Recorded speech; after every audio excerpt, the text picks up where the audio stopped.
लाखों बहनें हो, अभी लाडली बहनों के हाथ उठवा रहे थे, तो लाडली बहनों ने हाथ उठाए तो लगा कि कोई बचा ही नहीं। जो बचा चिंता मत करना, हो सकता है दिवाली के बाद उनको भी लड्डू मिलेंगे, चिंता मत करना सारी बहनों के। तो नमस्कार, जैसा कि अभी आपने मुख्यमंत्री जी को सुना है, लाडली बहना में दीपावली से पहले ही तीसरे चरण को शुरू करने का ऐलान मुख्यमंत्री द्वारा कर दिया गया था। लाखों वंचित महिलाएं तीसरे चरण का इंतज़ार कर रही हैं क्योंकि इस योजना में बहुत सी महिलाओं के फॉर्म जमा नहीं हो पाए थे। तो लाडली बहना योजना के अंतर्गत जिन महिलाओं के फॉर्म जमा नहीं हुए थे, उन सभी महिलाओं के लिए अब बहुत बड़ी खुशखबरी आ चुकी है। नगर परिषद कार्यालय में शुक्रवार सुबह मुख्यमंत्री लाडली बहन योजना के तीसरे चरण की शुरुआत हुई। नगर परिषद कार्यालय में आंगनबाड़ी कार्यकर्ताओं और नगर की महिलाओं ने रंगोली बनाई। सिर पर कलश रखकर नगर के प्रमुख मार्गों पर रैली निकाली गई और लाडली बहना योजना का तीसरे चरण को लेकर यहां पर स्वागत किया गया। तृतीय चरण आप यहां पर देख सकते हैं, लाडली बहना योजना तीसरा चरण रंगोली बनाकर स्वागत किया गया और महिलाओं ने यहाँ पर बढ़ चढ़कर इसमें हिस्सा लिया। तो जो महिलाएँ वंचित हैं, जिनके फॉर्म जमा नहीं हुए हैं, उन सभी महिलाओं को आज का ये वीडियो लास्ट तक देखना चाहिए। अभी हमने शुरुआत में आपको मुख्यमंत्री का ऐलान भी सुनाया था, जिसमें मोहन यादव ने खुद दीपावली से पहले एक जनसभा को संबोधित करते हुए सभी छूटी हुई महिलाओं को फिर से आवेदन का संकेत दिया था और उसके बाद ये कयास लगाए जा रहे थे कि लाडली बहना योजना का तीसरा चरण शुरू होगा और जो वंचित महिलाएँ हैं, जिनके फॉर्म जमा नहीं हो पाए थे, उन महिलाओं के आवेदन फॉर्म को जमा किया जाएगा ताकि पात्र महिलाओं को हर महीने अब 1500 रुपए की राशि दी जा सके। देखिए योजना में पहले 1000 मिलते थे, उसके बाद सरकार ने राशि को बढ़ाया, 1250 मिलने लगे, लेकिन अब दीपावली के बाद भाई दूज के दिन से सरकार ने फिर से 250 रुपए योजना में बढ़ा दिए हैं, तो अब महिलाओं को हर महीने इस योजना में 1500 रुपए मिलने वाले हैं। तो जो महिलाएँ इस तरह 1500 रुपए का लाभ नहीं उठा पा रही थी, वंचित थी, तो उन महिलाओं को अब आवेदन का मौका मिलने वाला है। लाडली बहना का तीसरा चरण में आप आवेदन कर सकते हैं। पूरी जानकारी देने वाले हैं, वीडियो को एंड तक देखना। के तीसरे चरण के आवेदन की अगर हम बात करें, तो मध्य प्रदेश सरकार की महत्वाकांक्षी पहल लाडली बहना योजना के तीसरे चरण का शुभारंभ हो गया है। इसके लिए आवेदन प्रक्रिया की शुरुआत हो गई है। योग्य आवेदक अब अपने आवेदन कर सकते हैं। अब सामान्य वर्ग, अन्य, पिछड़ी जाति जो ओबीसी कैटेगरी है, अनुसूचित जाति, अनुसूचित जनजाति, अल्पसंख्यक वर्ग की महिलाएं, परित्यक्त महिलाएं और विधवा महिलाओं सहित विभिन्न श्रेणियों की महिलाएं आवेदन करने और योजना का लाभ उठाने के लिए पात्र हो चुकी हैं। तो दोस्तों आप यहाँ पर पूरी खबर को ध्यानपूर्वक देख सकते हैं। ये सभी महिलाएं, सभी वर्ग की महिलाएं अब इस योजना के आवेदन के लिए पात्र हो चुकी हैं। आज से तीसरे चरण का रजिस्ट्रेशन शुरू हो रहा है। ये रजिस्ट्रेशन 25 फरवरी तक होगा। इसके लिए 21 साल से 60 साल तक की महिलाएं अप्लाई कर सकती हैं। सभी को आवेदन करवाने से पहले अपनी केवाईसी ज़रूर करनी होगी। तो केवाईसी कौन-कौन से डॉक्यूमेंट की करनी है? आपको केवाईसी करनी है समग्र आईडी की और अपने आधार कार्ड की। तो समग्र और आधार आपका लिंक होना चाहिए। बैंक खाता भी डीबीटी सक्रिय होना चाहिए। तो ये दोनों आपके डॉक्यूमेंट तैयार होने चाहिए। केवाईसी इसके लिए बहुत ज़्यादा ज़रूरी है। बहुत सारी महिलाओं की समग्र आईडी में नाम गलत होता है या फिर केवाईसी नहीं होती है, तो इसलिए आवेदन में दिक्कत आ सकती है।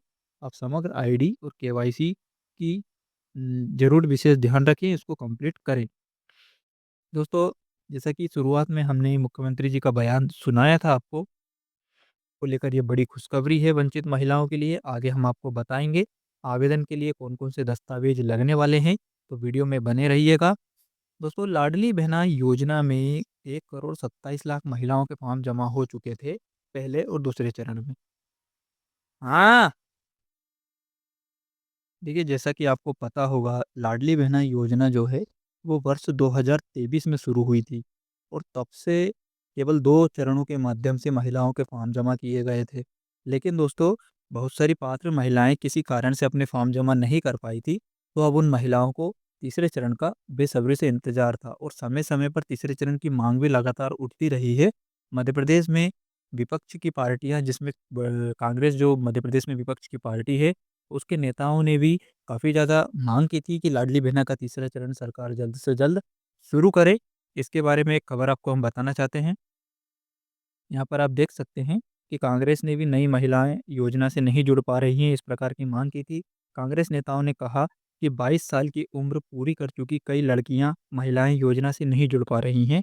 अब देखिए इस योजना में सरकार ने 21 साल से 60 साल की मान्यता रखी थी। पहले ये योजना में केवल 23 साल से लेकर 60 साल की महिलाएं फॉर्म भर सकती थी। बाद में 21 साल की महिलाओं के भी आवेदन फॉर्म, बहनों के, बेटियों के भी आवेदन फॉर्म जमा किए गए। तो यही मांग कांग्रेस ने की थी कि बहुत सारी माई बेटियां ऐसी हैं जो 22 साल की उम्र पूरी कर चुकी हैं लेकिन फॉर्म जमा नहीं कर पाई थी, योजना से नहीं जुड़ पा रही थी। साथ ही कई वृद्ध महिलाओं को ना तो लाडली बहना योजना का लाभ मिल रहा था और ना ही वृद्धा पेंशन का। तो इस प्रकार से दोस्तों कांग्रेस ने मांग उठाई थी। यहाँ पर आप देखेंगे तो पार्टी ने पोर्टल को तत्काल खोलने, छूटी हुई पात्र महिलाओं का पंजीकरण कराने और जो नाम कट गए थे उन्हें जांच करके पुनः जोड़ने की मांग उठाई थी। तो लाडली बहना का जो पोर्टल है उसके लिए आवेदन करने के लिए पोर्टल को शुरू करने की मांग की गई थी और बहुत सारी महिलाएं जो पात्र होने के बाद भी आवेदन नहीं कर पाई थी उनका पंजीकरण कराने, कई महिलाओं के नाम गलती से या फिर किसी अन्य कारण से अगर कट गए थे तो उनके नाम को पुनः जांच करने के बाद जोड़ने की मांग यहाँ पर कांग्रेस पार्टी द्वारा की गई थी। इसके साथ ही 20 दिन का अल्टीमेटम भी दिया गया था सरकार को। कांग्रेस के राजगढ़ जिले के नेता थे प्रियव्रत सिंह, जिन्होंने चेतावनी दी थी कि यदि 20 दिन में सरकार पोर्टल नहीं खोलती है, शुरू नहीं करती है, तो जो कांग्रेस के नेता है, कांग्रेस महिलाओं के साथ आंदोलन करेगी। उन्होंने कहा कि चुनाव के समय सरकार ने, जैसा कि आप जानते होंगे वर्ष 2023 में ये योजना शुरू हुई थी, तब मुख्यमंत्री जो मध्य प्रदेश के थे शिवराज सिंह चौहान, उन्होंने इस योजना की शुरुआत में ही कहा था कि महिलाओं को हर महीने हम लाडली बहना योजना में 3000 रुपए देंगे। तो 3000 प्रति माह देने का वादा किया था, लेकिन अब तक आप जानते हैं इस महिलाओं में किसी भी महिला को 3000 रुपए महीने नहीं दिए गए हैं। अब जाकर राशि 1500 रुपए महीने पर आई है। और जो महिलाएँ वंचित थी उनके लिए तीसरे चरण की शुरुआत करने की यहाँ पर माँग उठी थी। उसके बाद आप जानते हैं मुख्यमंत्री मोहन यादव, जो बयान आपने अभी वीडियो की शुरुआत में सुना, तो दीपावली के टाइम पे मुख्यमंत्री मोहन यादव ने फिर बयान दिया था कि जिन महिलाओं को लाडली बहना का लड्डू खाने का मौका नहीं मिला है, उनको दीपावली या दीपावली के बाद मौका मिलेगा। यानी कि ये संकेत दिए थे कि तीसरा चरण शुरू होगा और इसके लिए रजिस्ट्रेशन किए जाएँगे। तो ये सारी जानकारी लाडली बहना योजना से रिलेटेड थी। अब हम जान लेते हैं कि आवेदन करते समय आपके पास कौन-कौन से दस्तावेज़ होने चाहिए। तो इसमें सबसे महत्वपूर्ण दोस्तों होता है आवेदन करने वाली महिला की समग्र आईडी, परिवार की आईडी और उसकी खुद की पर्सनल 9 अंकों की समग्र आईडी। ये दोनों आपके लिए सबसे महत्वपूर्ण दस्तावेज़ है। समग्र आईडी के बिना आप लाडली बहना में आवेदन नहीं कर सकते हैं। इसके अलावा समग्र आईडी की केवाईसी भी बहुत ज़रूरी है। जैसा कि मैंने अभी आपको बताया, लाडली बहना में आवेदन करने के लिए समग्र आईडी, केवाईसी बहुत ही ज़्यादा महत्वपूर्ण है, केवाईसी आपको करवानी पड़ेगी। उसके बाद महिला का आधार कार्ड और मोबाइल नंबर। आधार कार्ड में जो मोबाइल नंबर होना चाहिए, वो अपडेट होना चाहिए और यही मोबाइल नंबर आपको आवेदन करते समय भी देना होगा। देखिए दोस्तों, इसके बाद लगता है बैंक, एक डॉक्यूमेंट और लगता है और वो है बैंक पासबुक। आपकी जो बैंक खाता है उसकी पासबुक और मूल निवासी प्रमाण पत्र के लिए आप वोटर आईडी इस्तेमाल कर सकते हैं या फिर जो मूल निवासी का प्रमाण पत्र जारी किया जाता है, वो वाला आप लगा सकते हैं। ये कुछ महत्वपूर्ण दस्तावेज़ आपको यहाँ पर लगाने होंगे। लाडली बहना के लिए पात्रता की अगर हम बात करें कौन-कौन सी महिलाएँ फॉर्म जमा कर सकती हैं, तो यहाँ पर सबसे पहली पात्रता रखी गई है कि जो भी लाडली बहना योजना के अंतर्गत आवेदन फॉर्म जमा करने वाली महिला है, उसकी जो निवास है वो मध्य प्रदेश की होनी चाहिए। महिला विवाहित हो, योजना में विधवा, तलाकशुदा और परित्यक्ता महिला भी आवेदन कर सकती है। महिला की आयु 21 वर्ष से 60 वर्ष के बीच होनी चाहिए। इस बात का भी आपको विशेष ध्यान रखना है।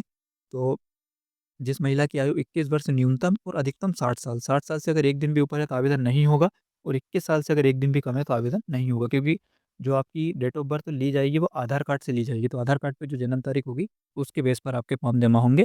इस बात का आपको ध्यान रखना है, केवाईसी आपको करवा के रखनी है और अपनी ग्राम पंचायत, आंगनबाड़ी कार्यालय, नगर पालिका जहाँ से भी आवेदन अभी स्टार्ट हो चुके होंगे, तो वहाँ से आप करवा सकते हैं। देखिए, आधिकारिक घोषणा आवेदन की नहीं हुई है स्टार्ट होने की। अभी जो मीडिया में खबर चल रही है उसके बेस पर भी हम आपको ये जानकारी दे रहे हैं कि लाडली बहना में आवेदन शुरू होने वाला है और जिन महिलाओं के फॉर्म जमा नहीं हुए हैं वो सभी महिलाएं आवेदन कर सकती हैं। वर्तमान में आवेदन शुरू नहीं किया गया है। पोर्टल पर हमने चेक किया है, पोर्टल पर अभी एक्टिवेट लिंक नहीं हुई है। तो यदि आप अपनी ग्राम पंचायत से संपर्क करेंगे तो आपको आधिकारिक तौर पर जानकारी मिल जाएगी कि आवेदन फॉर्म शुरू हुए हैं या नहीं।